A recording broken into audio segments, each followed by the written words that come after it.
Greetings, class. Welcome to the recording or the video session for Wednesday, February 26, 2020. I had to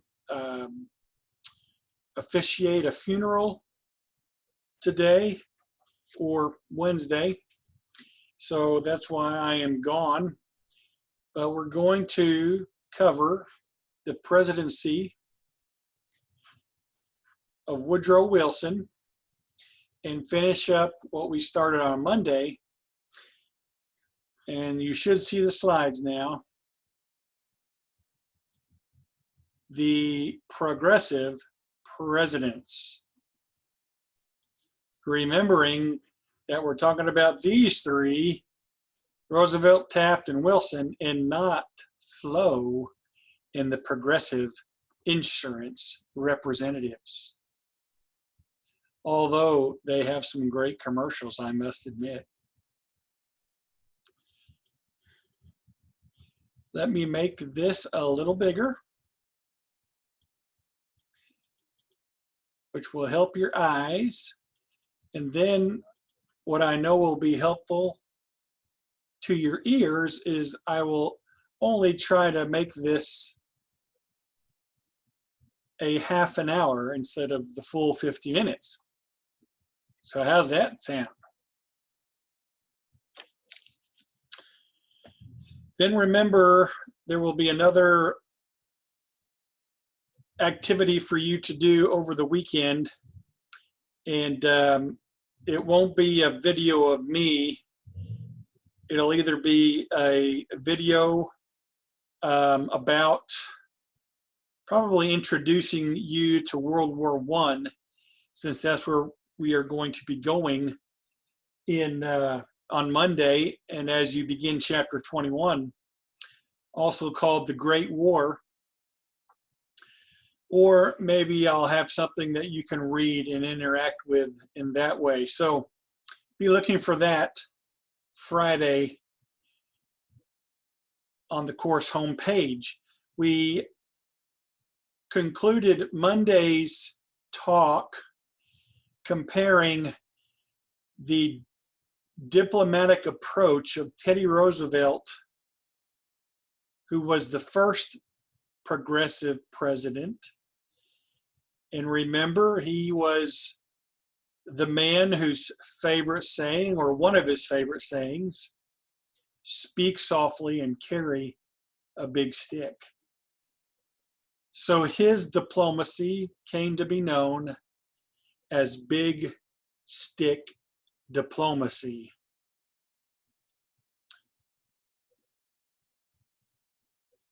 And basically, Teddy exerted strong leadership and influence on foreign nations. He did not want to see violence, but he tried to communicate his influence and his ideas and his vision through a more, as we talked about on Monday, sitting down and discussing the issues and coming to an agreement. That's the speak softly part. William Howard Taft, he approached foreign diplomacy where he substituted dollars for bullets, and this came to be known as dollar diplomacy. Protect other nations, and especially in Central and South America, protect them with our military after having influenced or encouraged, I should say, encouraged American bankers and financiers to invest in those foreign countries' economies. So it was kind of a double whammy. Help those countries with their economy, and it'll help the people of those countries. But if the upper class in America had invested in those countries, then it also benefits them. That's where we left off, and this is where we're going today. We're going to start by talking about briefly the election of 1912.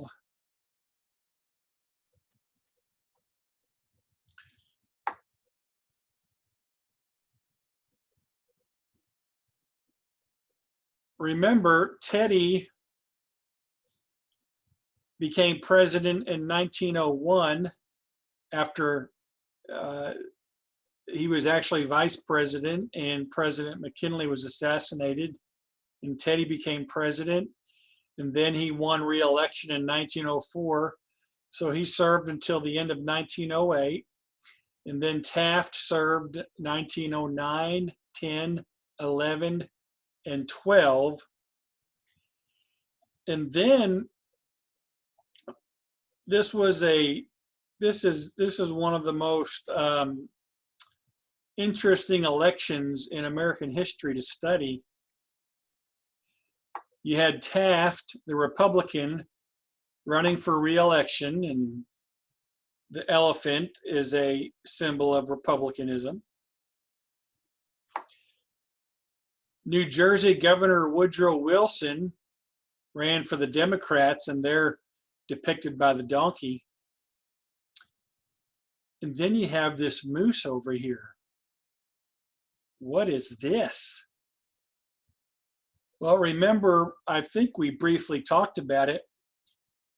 Roosevelt came back from his African safari after he left the presidency and was angry with Taft and the way he ran the country, and for firing the guy named Pinchot, who was an appointee by Roosevelt. And so Taft and Roosevelt became opponents. Roosevelt ran against Taft for the Republican nomination. The country, or the Republicans of the country, still chose Taft, and that made Roosevelt angry. So he went and started his own party down here, the Progressive Party. And again, here's another moose. And the reason this moose became the symbol is because when Teddy ran, he was questioned about, does he still feel strong enough and healthy enough to run for president a third time? And he said, I feel as strong as a bull moose. So the Progressive Party was nicknamed the Bull Moose Party. Then you had a fourth major candidate running as a socialist. Again, Bernie Sanders is not the beginning of socialism in America, but a man by the name of Eugene Debs ran on the socialist ticket. And then there were a couple of more guys, which I'll show you their names here in a minute. So there was quite a few candidates in the 1912 election. But Wilson was able to become president in 1912 primarily because the Republicans, well, Teddy split the Republican Party. And he actually finished second.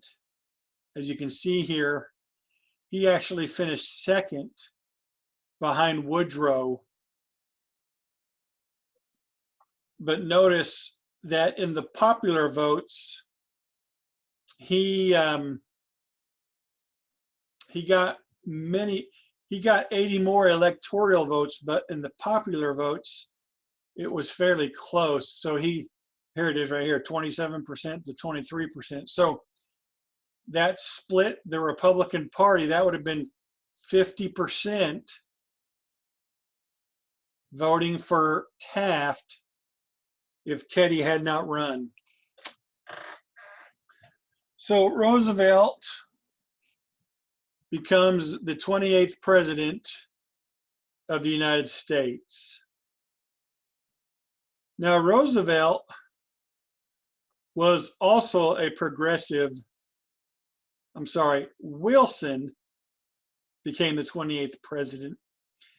And he was also, oh man, you probably saw me cleaning my ear out. Sorry about that. I forgot that my camera is still up here on a little screen. I had an ear itch. But Wilson was a progressive like Roosevelt. And really all of these guys were progressives.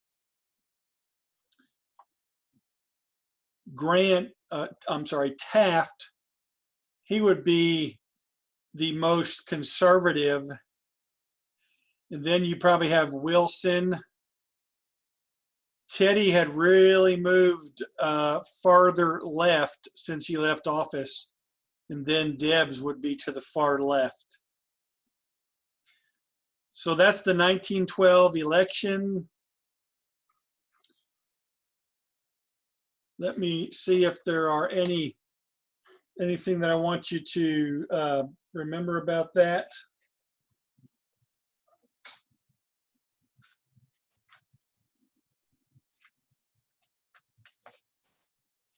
Give you some background music while you're waiting. Yeah,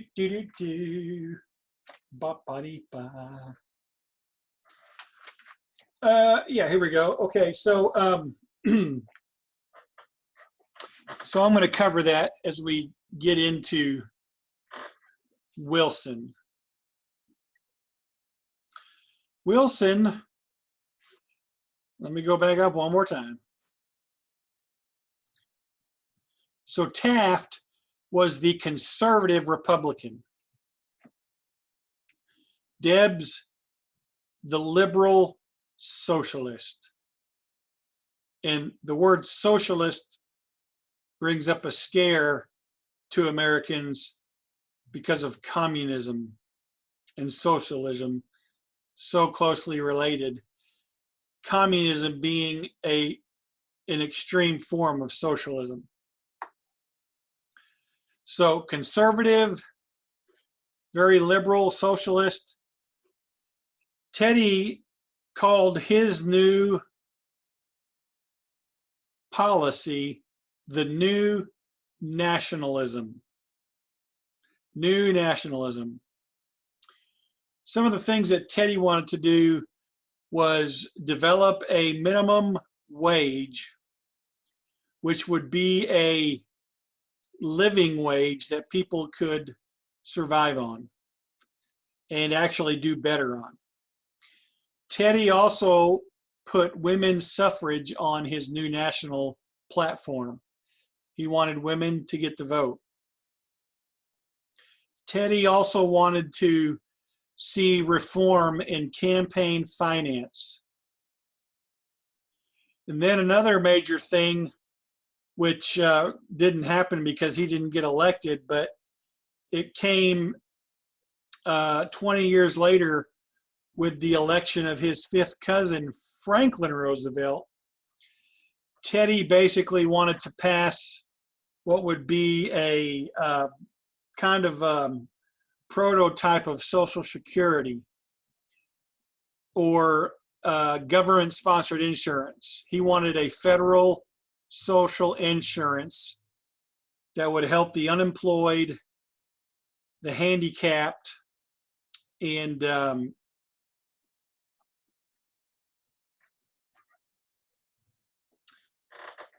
I can't remember now what the third group was, but unemployed, handicapped, maybe the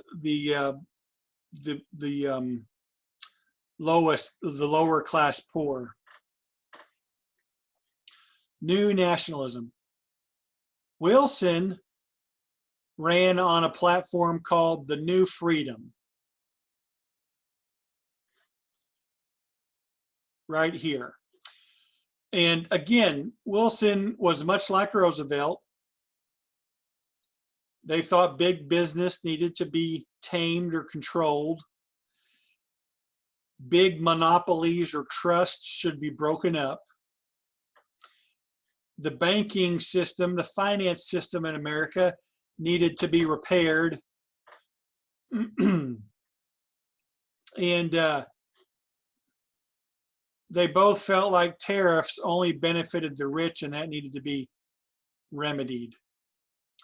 So what were the policies of Wilson's New Freedom?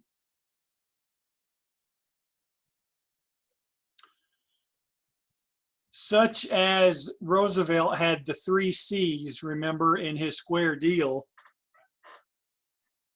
Wilson had a triple wall that he wanted to attack: trusts, tariffs, and high finance. So you want to know those things for the test. The New Freedom would take on these 3 things: trusts, tariffs, and high finances. Now, unlike Teddy Roosevelt, who wanted to reward good trusts and punish the bad trusts, under Wilson's New Freedom, he wanted to basically get rid of the trusts, eliminate them, and restore a competitive economy.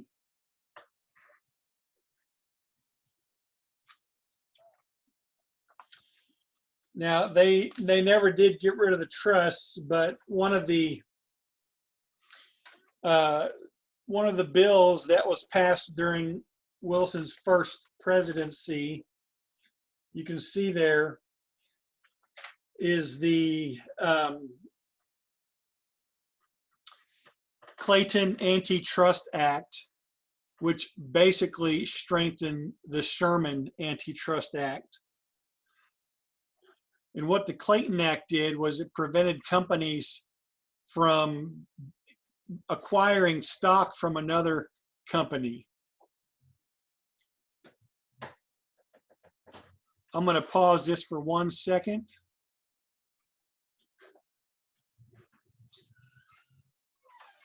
Actually, we'll just continue to go.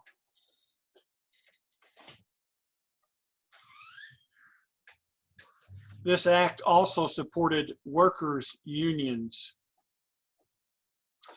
Another accomplishment of the New Freedom was the formation of the Federal Trade Commission, which would be a commission to basically monitor businesses and see if they were engaging in any unfair business practices.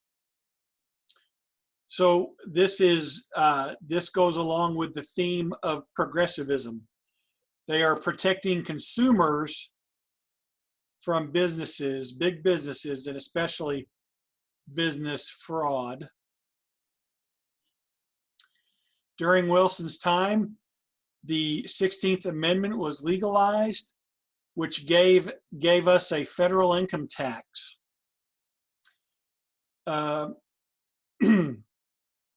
Woo-woo, that makes us happy, doesn't it? This is, so we've only had a federal income tax for 104 years. And this came in because Wilson wanted to lower tariffs, remember. Now, tariffs are also a tax, but they are a tax on imports that come from other countries. So Wilson worked hard to lower the tariffs, but if you do that, you're going to lose money. So how do you make up for that?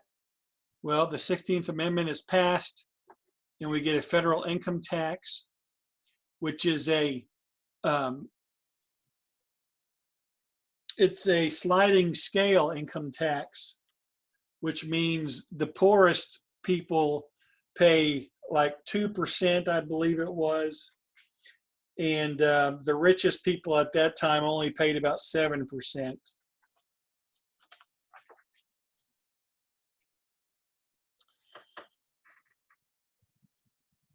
So that was, this one here was against the trusts, as was this one. This one here is against the, is basically part of the dealing with the tariffs. And then this one here dealt with the wanting to reform the financial situation in America. And so the New Freedom established a Federal Reserve Board. And this is all part of the Federal Reserve Act. So remember the Federal Reserve Act of 1913. This created a national banking system, a new one, so that they could regulate the nation's supply of money. This would give it more stability, because before this, the nation's money was scattered all over the place in state and local banks. So this created a national federal banking system, and there were 12 regional banks. So these are basically 12 federal bankings, 12 federal banks that, for example, you see number 12 here. Well, let's just go with the one we're in. Oklahoma's in region 10, along with Kansas and Nebraska, Colorado, and part of New Mexico. Oh, I'm sorry, Colorado, Wyoming, and a part of New Mexico, and a part of Missouri. So all of the state and local banks in this region will do business with the federal bank in region 10. Now, if you want to see a little lesson on this in a popular movie, check out the Tom Hanks and Leonardo DiCaprio movie called Catch Me If You Can, based on a true story about a guy named Frank Abagnale, who, when he was about your age, was able to pose as an airline pilot, flew all over the world from ages 17 to 20, eventually got his license to be, or eventually he became a doctor even though he wasn't one, and eventually got his license to practice law. And what he did in the 70s was he learned how to forge checks. And there's a scene in the movie, Tom Hanks is the guy chasing Leonardo DiCaprio, and he gives a lesson on these 12 regional federal banks. So anyway, that's what Wilson did as far as his domestic policy. And remember, domestic has to do with his policies in America. So his domestic policy is called the New Freedom. You'll need to know that. Know the 3 things that he attacked. And then you'll need to know, you won't need to know the Clayton Antitrust Act, but know about the Federal Trade Commission, the federal income tax, along with the 16th Amendment, and the Federal Reserve Act. Know those things. So have a great rest of your week and a great weekend. Look for the lesson that you'll have for the weekend, whether it's a video or something to read. Look for quiz number 2 to be ready tonight. And when we come back on Monday, we will start chapter 21. We will basically begin a study on the Great War, which is World War I.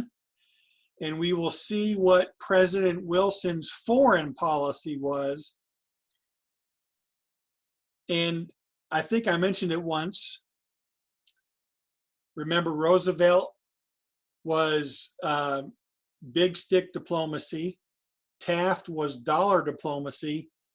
Wilson's foreign policy is called moral diplomacy, and we'll talk about that on Monday. So have a great week and a great weekend. Email me or text me if you have any questions, and we will plan on seeing you next Monday. Bye-bye.